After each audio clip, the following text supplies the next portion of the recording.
Go ahead and get started. So I want to start with reviewing the handout that was due, and then we'll move on. When you come in, make sure your mic is muted.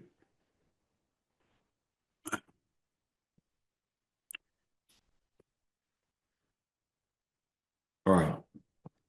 So that first question asked to draw the product and then propose a mechanism. What kind of reaction is that? That first reaction? It's is it? Hold on.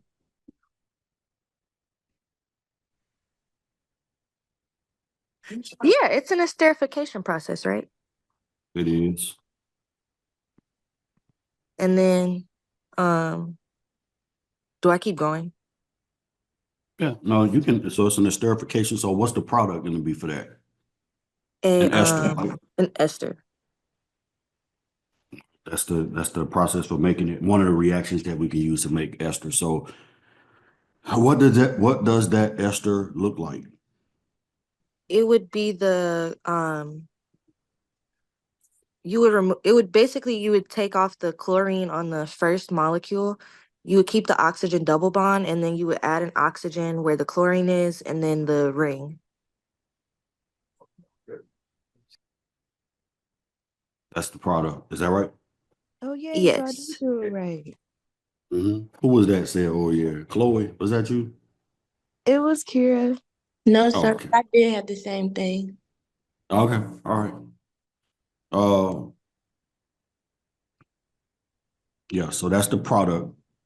And then as far as the mechanism is concerned, it doesn't change. We just have Go to draw ahead. the arrows for the mechanism, right? And the intermediate?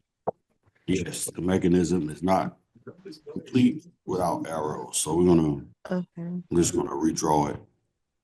I might have shortened that chain, but it's okay. So it's this plus, hate this tablet. This. Got to have an iPad. Let me stop playing. Well, I do have an iPad, but I like mine. This is easier to maneuver as far as bringing in documents and stuff like that. I use So Notability. that is a good question. Did we need to use the intermediate? What do you mean? Yeah, every mechanism is going to have some intermediates in it. So let's just go through it right quick. So I have this. Don't you have Yes. a bond going from the oxygen on the right side to the Carbonyl. Yeah, Yeah, and because then anytime you have a carbonyl, that's going to be your electrophile. So yes. What else? Go ahead. I didn't mean to the cut you arrow off. from that bond to the Cl goes to the Cl. That's What? a later step. This is an addition, right? Because I'm You're breaking. gonna break the pi bond. So you're gonna take the Yes. arrow from the double bond and attach it to, put it to the oxygen. No, that means I did it wrong. Okay. That's okay. Just hold tight. So that's that. And then chlorine is here. And then my phenol is here. Is that right? Yes. This is the intermediate. Oh, and the oxygen is still protonated. Let me not forget that because that's very important. Dr. Russell, I'm lost. Go ahead. What part did you get lost on? Cause why? So we basically just kept everything and just connected it all? Yeah, because this is an addition. The first step of this mechanism is addition to the carbonyl. Come on, screen. Sorry. I've been in a bad mood. My daughter left a bag of tater tots open in the freezer and it fell out. And that just cascaded from Okay. there. I'm weak. So the double bond from that oxygen, that connects to that other oxygen.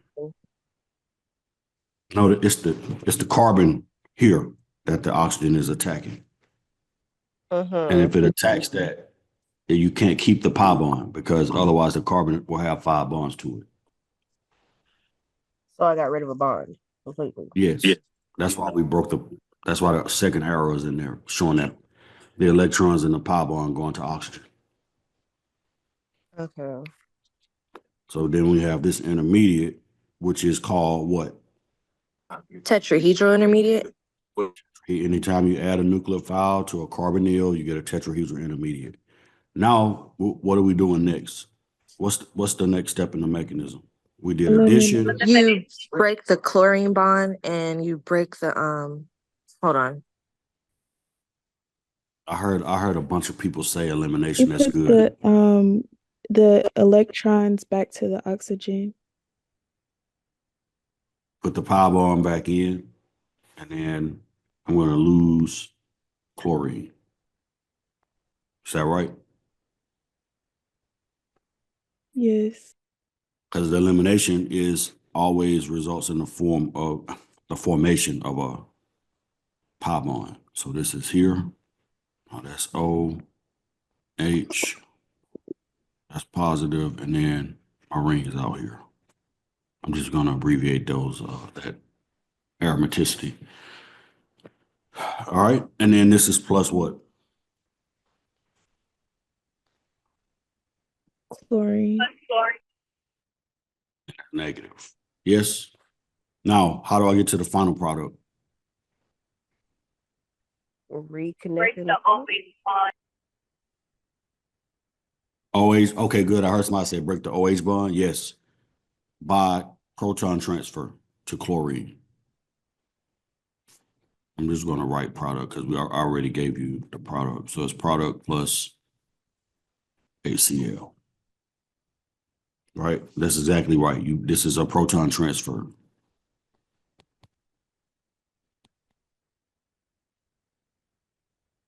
All right. Are we good on that? I need to zoom out. It's a very, very straightforward mechanism. Addition, elimination, and then proton transfer. 3 steps.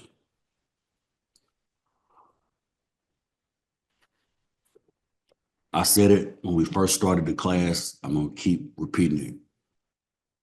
Knowing the difference in a nucleophile and an electrophile is the difference in looking at this and saying, oh, I got it, or looking at it and saying, what the blank, right?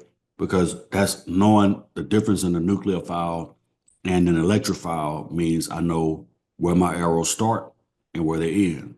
So the nucleophile being the source, that's why my arrows start. The electrophile being the sink or the acceptor, that's where the arrow ends. All right. Any questions about that part? Right. What about the second question? Somebody answer that. What's required for Carbonyl alcohol carbon. oxidation? Carbonyl carbon. Exactly right. If you don't have those carbonyl carbons, excuse me, and do shuttling, which is the removal, basically the removal of H2 to form that CO pi bond. That won't happen without those carbonyl carbons. Talked about that on Monday. Can I guess for number 3? No guessing. Just say it. It's either right, close, or wrong. So let's go. Not a guess. I put DMSO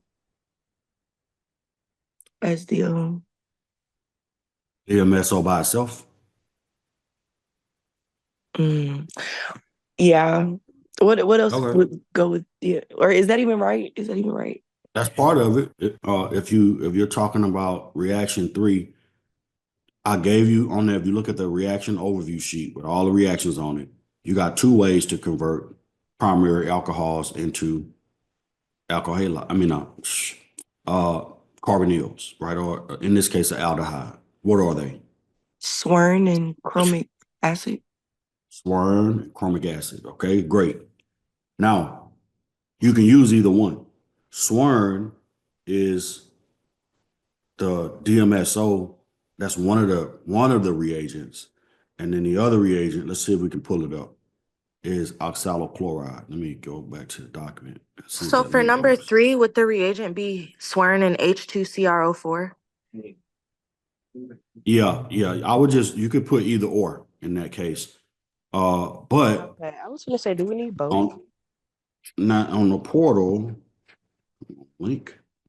So we go to the portal. Can y'all still see my screen? Yes. So this is the Swern. So DMSO, whoever said that, I can't see the participants. DMSO is one of your reagents. The other is oxalochloride. I think the link was to this page. So the reagent in number 3 would have been the Swern. But if you put chromic acid, that's fine too, because that also works. But the link was to this. So this is, I can annotate this. Nope. Okay, let's do this. I put for the second one, I put NET3. Is that like, would you prefer the NR3 since it's like, Nah, because if you go down to the actual reaction, see, this is generic, all these R groups, that's just generic. But if you actually go down to the actual reaction itself,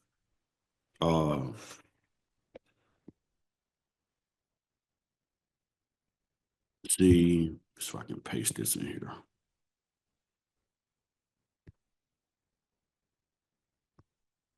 All right, so this is DMSO, dimethyl sulfoxide. This is oxalochloride.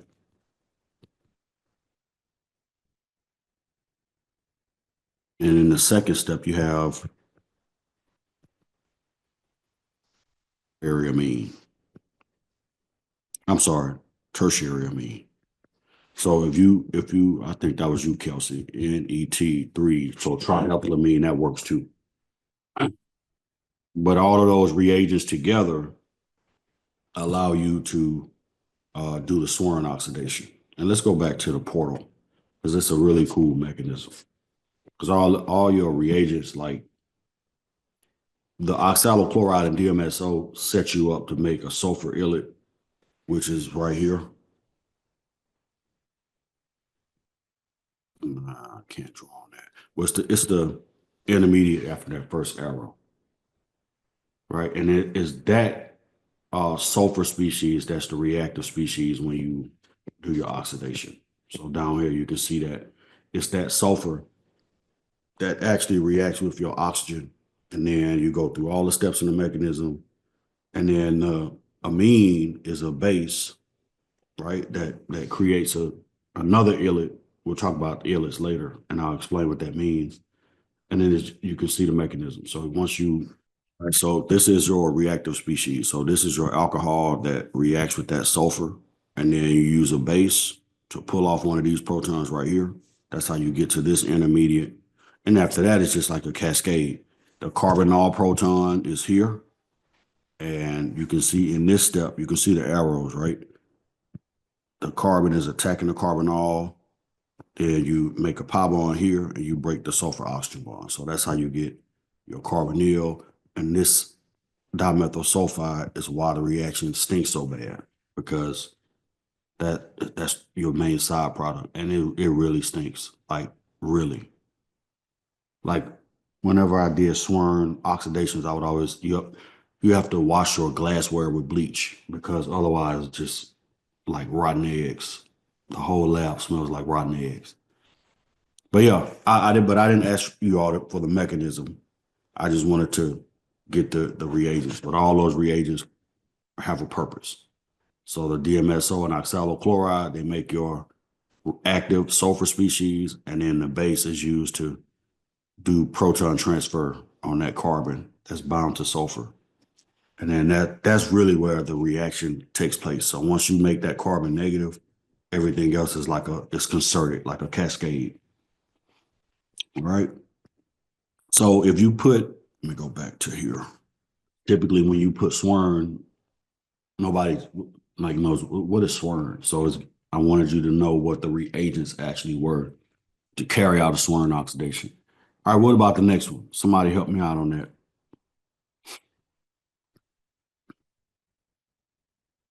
TPAP NMO oxidation. What do we use that for?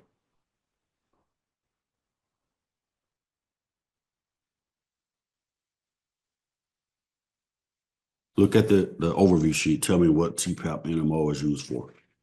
It's also an alcohol oxidation method. but it's specific to a certain type of alcohol. Secondary. So this is for secondary alcohol oxidation. All right, what's the TPAP? What's that acronym stand for? Is it tetrapropyl ammonium peruthenate? Yes, tetrapropyl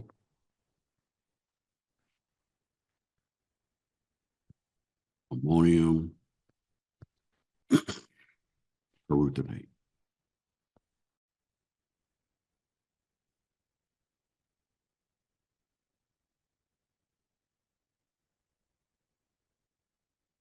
Tetrapropyl ammonium peruthenate.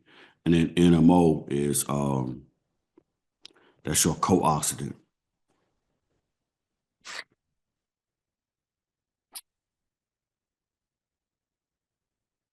N-methyl morpholine oxide.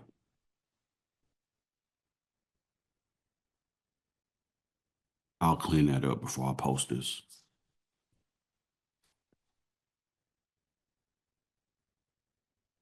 It looks like this.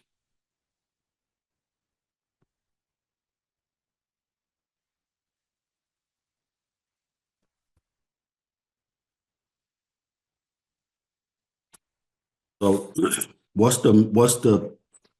this part indicate? That's what the second part of his question was asking.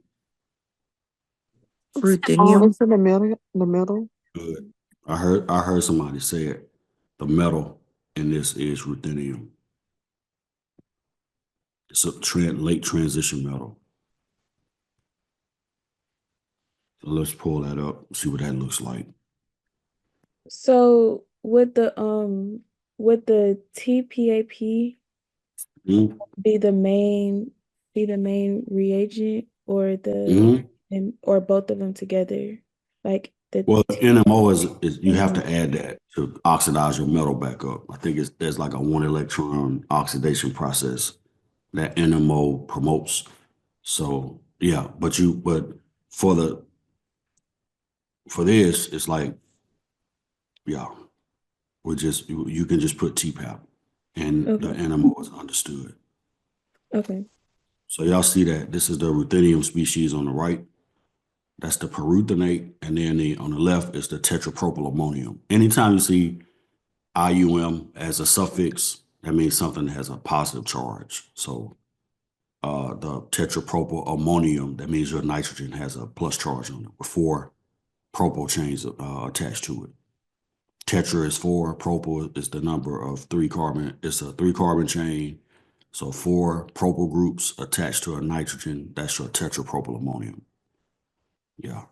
So TPAP is for secondary alcohols, turns them into ketones. All right. Any other questions about that?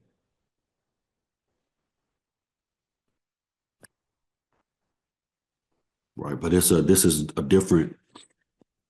In most of your alcohol oxidants, besides Swern, even the chromic acid contains chromium. A lot of them contain like transition metals that help with that shuttling, where you have to remove those 2 protons, one from the OH group and then one from that carbonyl position. So most of your oxidants are going to contain some type of metal. All right. Any questions? Dr. Russell, can you go back to number 4? Mhm. So we looked at how to make esters. We looked at how to make carbonyls out of alcohols. So now we're looking at some reactions of carbonyls. So everything follows a pattern, right? And so the main reaction I want to look at here is the Wittig reaction. I know it's spelled with a W, but it's a German word, so you pronounce it with a V. So Wittig, right?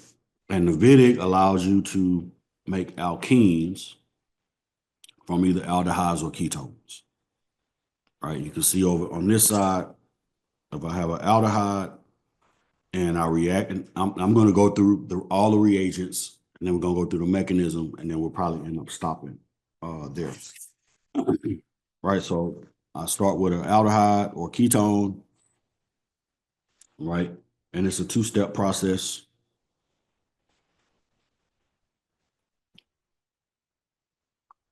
All right. So I take my alkyl halide and my triphenylphosphine and then a base. So all three of those things, anytime you see this in the presence of a aldehyde or a ketone, you know that you're doing a Wittig. So I take that aldehyde, ketone, it doesn't matter which one. And then the outcome of this is an alkene or carbon-carbon double bond. So in essence, it's like you took the oxygen and replaced it with a carbon. That's the kind of, if you were to boil this down to nothing, that's basically what happens. The oxygen in the carbonyl is replaced by carbon. All right, the carbon of the alkyl halide. So for the Wittig, what you need are four things. You need a carbonyl compound, so you need a aldehyde or a ketone. That's one. You need an alkyl halide, something that we have a lot of experience with. Right, you need an alkyl halide, you gotta have that. Can't do the Wittig without it because the key intermediate, which is shown right here, is an ylate. Basically, two atoms adjacent to one another with opposite charges. That's all that is. So you have an alkyl halide, and you can't get to the ylate without the alkyl halide. You need triphenylphosphine.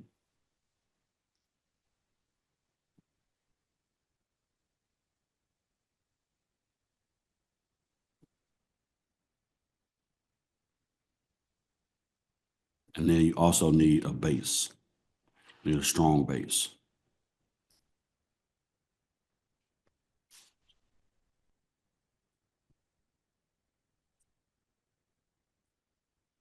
Right, so in this case, the base is, let me zoom in on that so we can identify the reagents.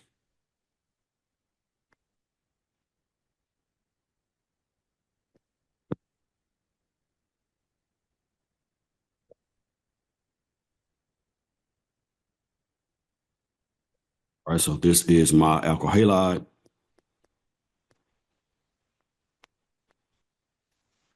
This is my triphenylphosphine.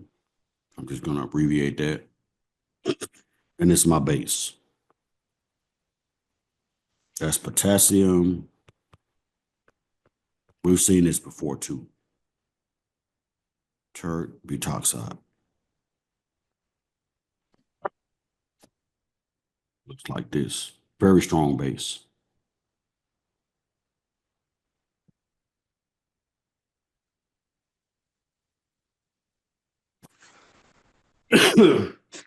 Right? So without these things, you can't do the Wittig, right? But with them together in the presence of an aldehyde or a ketone, the Wittig is the outcome.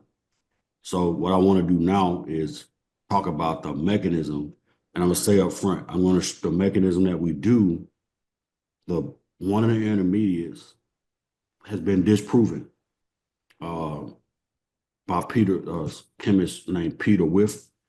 He did some excellent mechanistic studies and showed that this thing doesn't exist in real time. However, for the purposes of showing you the steps in the mechanism and for simplicity, we're going to keep it, right? Just not trying to violate anything, but just in the essence of time and also for understanding purposes, we're going to keep it.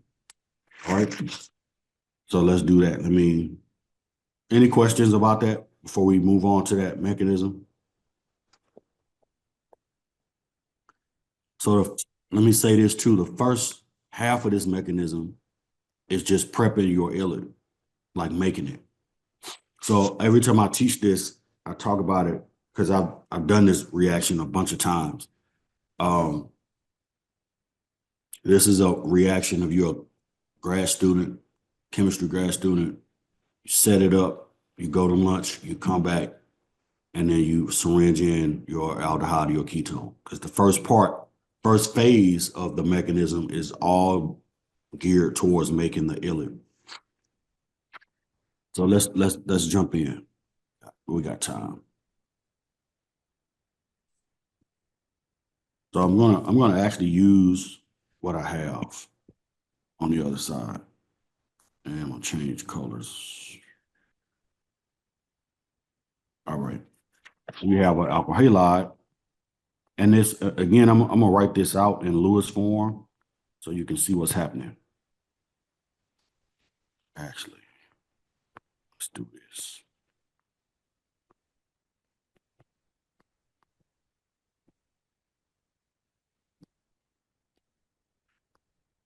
All right, so that's triphenylphosphine. That's my alkyl. That's the first thing that happens, is those two react. If you're following along, just write that down. Write that down. And then I'm gonna make this a little bit, I'm gonna sweeten the pot. Right, the triphenylphosphine is a nucleophile. The alkyl halide is an electrophile. And the reason is because you got this, I'm gonna extend the length of that bond because that's why it reacts so well with triphenylphosphine. This bromine carbon bond is long and weak, easy to break. It's also polarized towards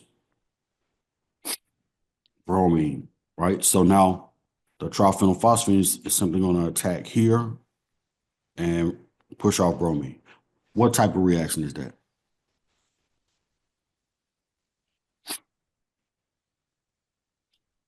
This is something we've seen before.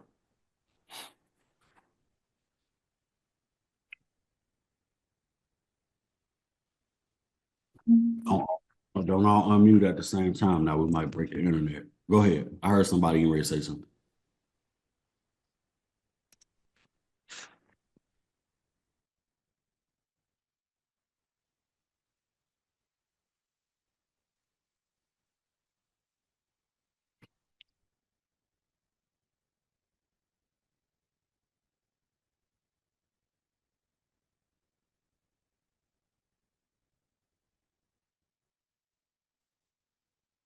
You have this.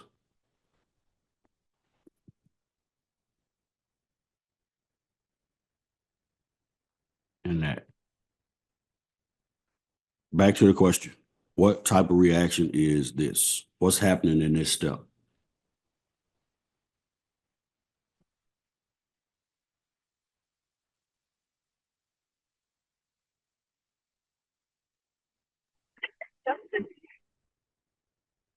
Did it say substitution? Yeah. Yes, that's exactly right. What type? Is it SN1 or SN2? And how do we know the difference between SN1 and SN2? So this is all stuff we already studied. This is not new. The reaction is new, but the process is not. All your reactions are going to either be classified in one way or another as one of those four main types: substitution, elimination, addition, or rearrangement.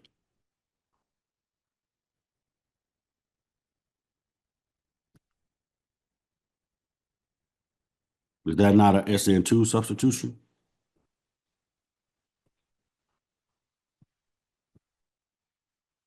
It's concerted.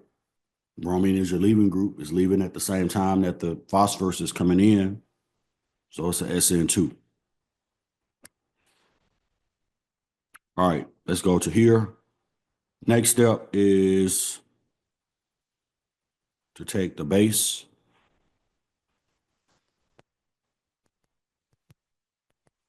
Which in this case was potassium tert butoxide. So that's negative. That's positive. Right, so we're going to do this and that. So I'm going to pull off that proton in a proton transfer, and the electrons from that CH bond are going to end up here on carbon.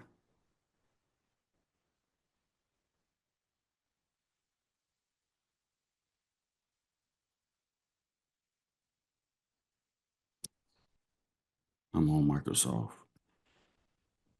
Here.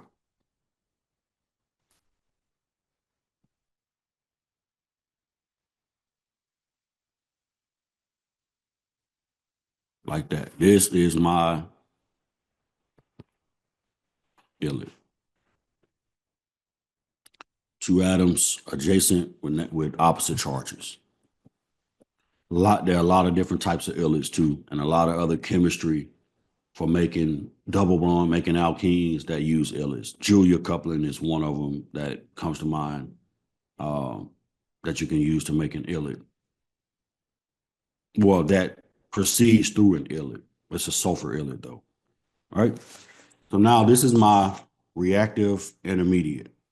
Right. This is the goal of all that stuff, the base, the alkyl halide, triphenylphosphine. This is the goal, to make this. Now, it's the illet in the second phase of the mechanism that reacts with your double bond. I'm sorry, your carbonyl. So let's look at that part.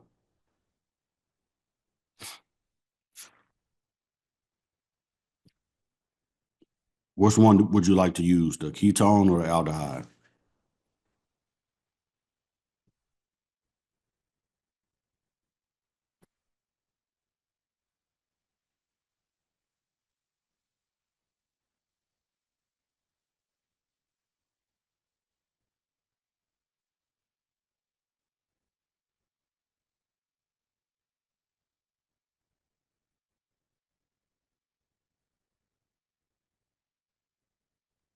Ketone.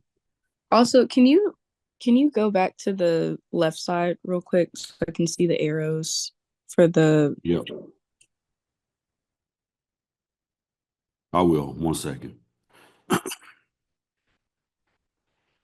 Here? before the SN2 substitution?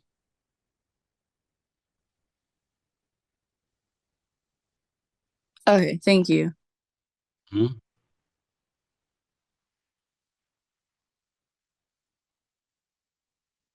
All right, so we got a ketone that we are going to react with that illet. So let's do that. If I have a ketone and I'm reacting it, I'm going to label this.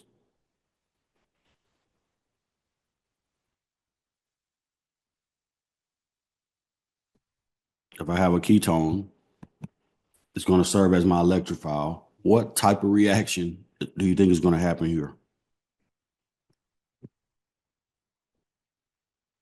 Anytime I add a nucleophile to a carbonyl, what type of reaction is that?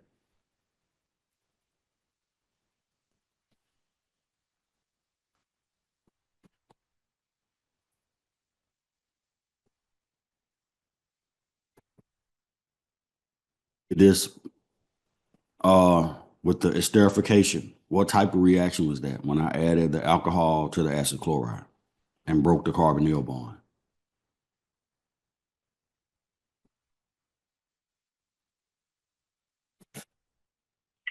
That was addition, correct? Yes. Anytime I add to a double bond and break the pi bond, it's going to be an addition. Right. So my carbonyl is it's a natural electrophile. That's what they do. They react with nucleophiles. There's some instances where if you add a base, then it's going to do something different. But for the 99% of the time, you add a nucleophile to a carbonyl, it's going to attack the carbonyl carbon and break the pi bond. So now let me erase this. Let's see what we do. What's going to happen here? Right? Which side in the illet do you think is going to attack the carbonyl carbon?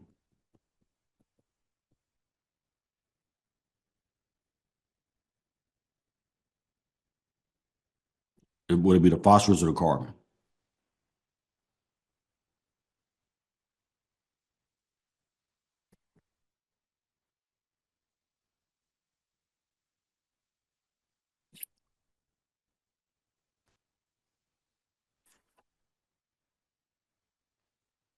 Do you mind going to the left a little bit?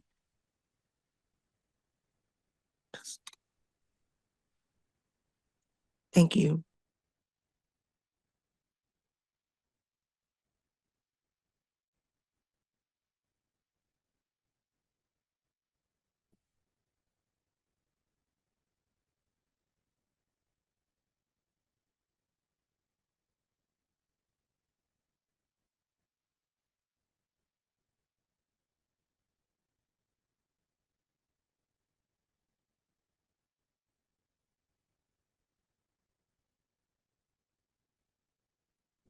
It'll be this part of the illet. That's where your electrons are. So I'm gonna attack here like that. Then I'm also going to do what? If I attack the carbonyl carbon with a nucleophile, what else happens? What else has to happen?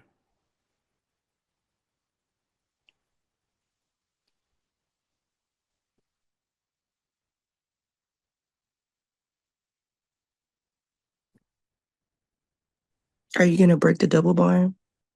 You have to.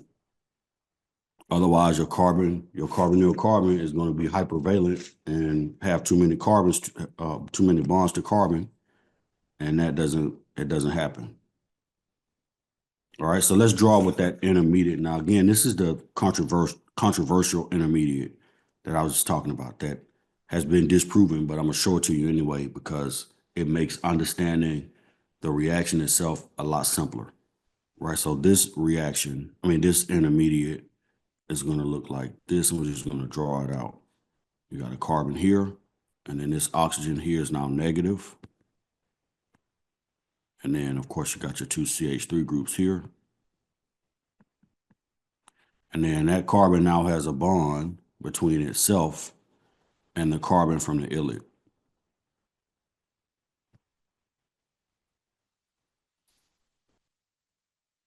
Now this is carbon.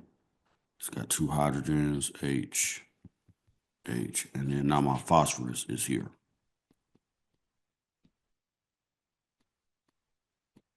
Right.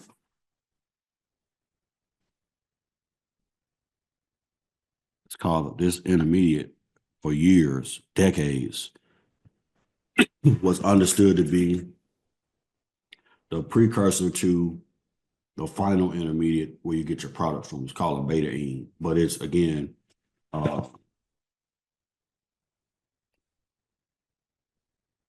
there's a very famous world-renowned organic chemist, Peter Whiff. He did a bunch of different mechanistic experiments, showed that the beta-ene doesn't exist. This happens a different way. It doesn't go through a beta-ene intermediate to get to the next intermediate that I'm gonna show you. All right, question so far? We'll pause right there because I know you're trying to write and listen. So we'll pause right here for a second for any questions.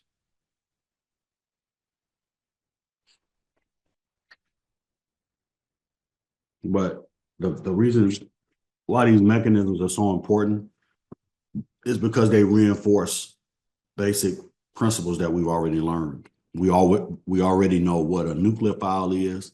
We already know what an electrophile is. We know that how they share electrons. These are all concepts that we are fully cognizant of at this point, or should be anyway. All right. So the challenge comes with applying those concepts to different things other than, the initial structures that we learned about nucleophiles and electrophiles with. All right. You got a negatively charged oxygen and a positively charged phosphorus, which can go hypervalent. It can make 5 bonds and be fine and be neutral. What do you think is going to happen?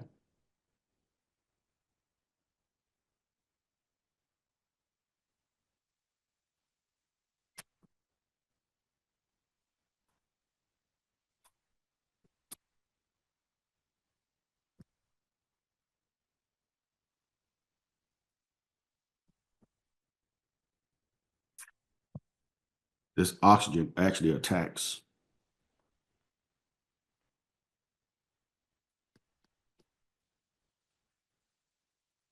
phosphorus. You end up with a cyclic structure. So this is going to look like this.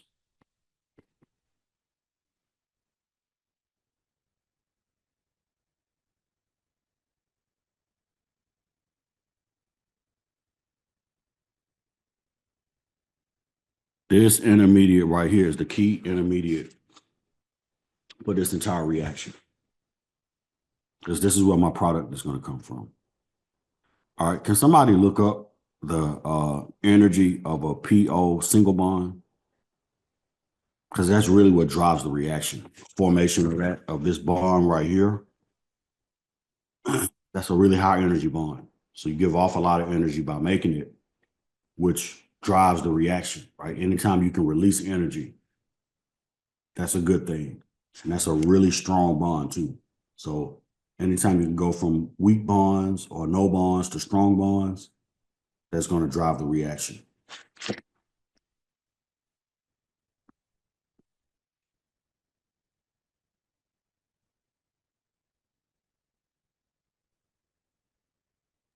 It says 360, is it kilojoules per mole? Yep. That's a lot of energy. Very strong bond. How much? So let's just stay right there. What if I made two? So a PO sigma bond and can you look up a PO double bond and tell me what that is?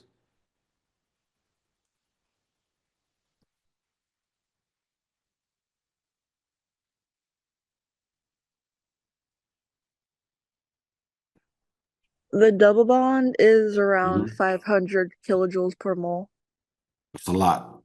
That's a really high energy bond. So that's what's going to drive us to our next step, which is elimination. It's a type of elimination, right? So I want to make a PO double bond in addition to making my carbon-carbon double bond from this intermediate, right? So I have some choices I don't have external electrons, right? This is all what we call intramolecular, right? Everything is happening inside the molecule. There's no external reagents. So this is the process is what we call an intramolecular.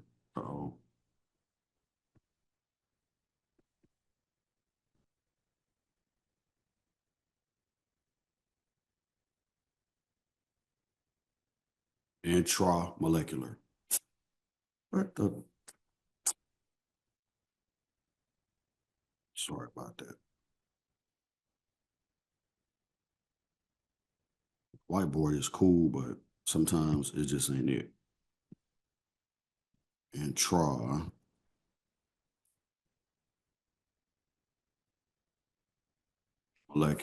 right? So I'm going to break both of those bonds. This is how this ends. So this goes here. This comes here.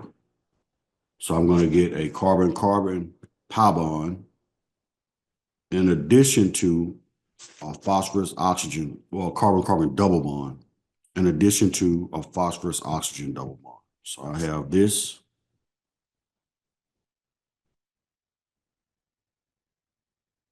Plus my alkene.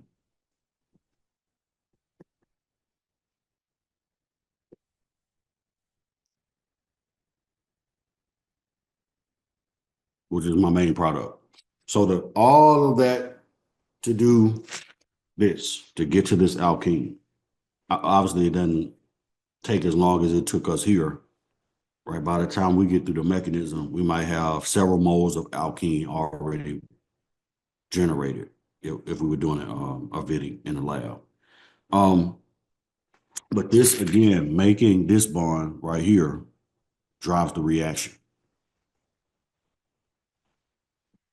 Right? So formation of one PO bond drives it, but if you get the chance to make a PO double bond, it's going to push the reaction even further to the right.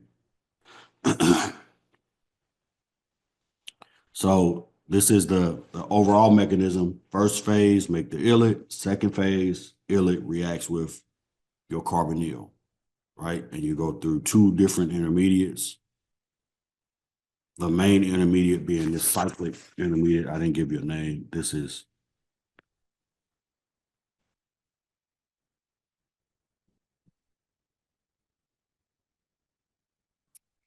we call it oxophosphatane, that intermediate. That's where your product comes from, making that oxophosphatane. All right, questions about this? I'll post it, don't worry. I'm gonna clean it up some and then I'll post it.